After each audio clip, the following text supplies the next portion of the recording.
Hello, in this video we will see how a time tracker works inside Notion. So this is a very simple system that's using just two databases, and its own function, its core function is to calculate the time from the moment you start the timer till the moment you end the timer, which is basically just a function of time trackers.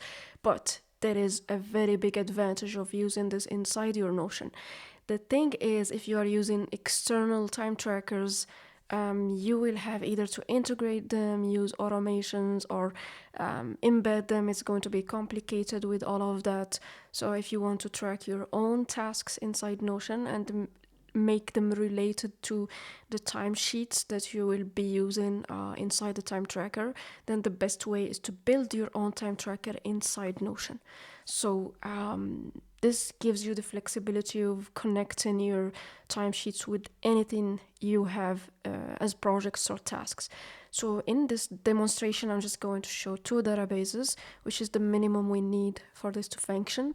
We have the database of the time entries, which are just basically the timesheets, and we have the database of the projects. So in the time tracker, we have the name of the entry, we have the time it started, we have the time it ended, we have the time elapsed, the time that has passed between the moment I started the timer and the moment I finished. This is in hours and minutes.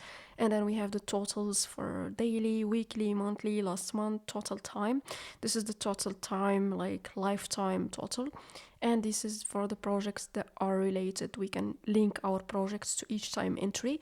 And yeah, so these are the most useful properties that we need in this time tracker. I believe I'm not hiding anything. Yeah, that's all of them.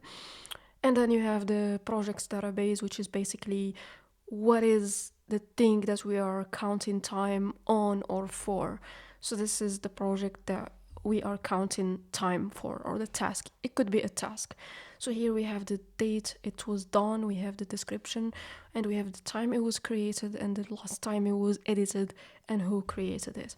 So these are the two databases that you need to make this work. Now, if you want to make it easy, you just have to create buttons. So the button for timer starting and the button for timer ending. So if you click here, you will see how this button works. So basically, I'm telling Notion when I click on start timer, when the button is clicked, you have to add a new page to the time tracker as new time entry, okay? And the start time should be the time I clicked the button, okay? And that's it. We can, of course, add as many things as we want, and we can make buttons for different projects, and then we choose to automatically assign a project to that button, but this is to keep it simple. That's it. Then in the end timer, when we click there, we are telling Notion to actually look for the page that has a filter, which is the end time is empty, and you have to be very careful with this one, because what basically this means is Notion is going to look for any and every task, every time tracker entry that has no end time, and it will edit it. It will put in the end time the time I clicked this button. So what this means is you cannot start two tasks in parallel. Otherwise, when you end the timer, both tasks will have the same end date. So this is the only limitation with this. It could be fixed with different buttons, but this is just to keep it simple. So you have to track one task at a time, which basically is the way we should be tracking our tasks, right? We cannot be doing many things at the same time and counting time for all of them. That would be weird. Otherwise, you can just duplicate your time entries if that's what you want. So yeah, this is how it works.